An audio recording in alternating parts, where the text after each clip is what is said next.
3D ground scan can be performed in parallel or zigzag scan mode.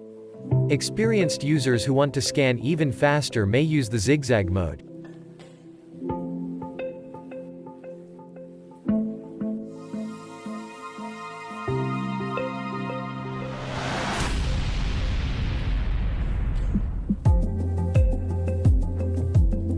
Select 3D ground scan and adjust the parameters. Impulses, impulse mode, scan mode and transfer mode. First, set the number of impulses. We recommend auto. Select the impulse mode automatic. Each measure value is recorded continuously without any breaks. The scan mode defines the direction on the scan field. For faster scans, choose zigzag. Finally, define the type of data transfer. Choose memory and select a slot to store the measured data in the internal memory of the Rover C4.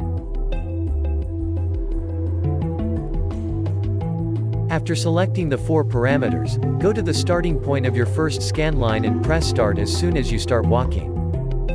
Scan the first line to its end and press the start/stop button to set the field length and number of impulses.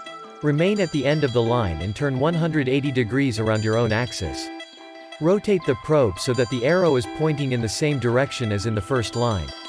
Take one step to the right and start the next line. Press start as soon as you start walking and scan the complete line. This time don't press stop. Now, turn around and rotate the detector. Take a step to the left and scan the next line. Make sure the arrow on the probe is always pointing in the same direction as in your first line. Repeat this until you completed your scan field.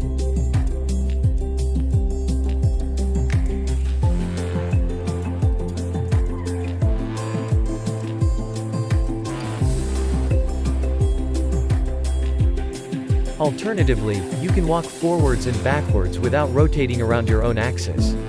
In this case, you don't need to rotate the probe.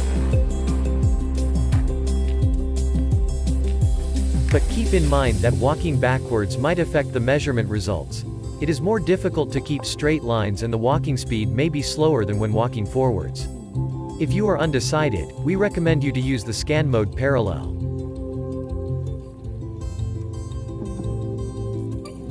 Transfer your scan files to the notebook for further analysis in Visualizer 3D Studio.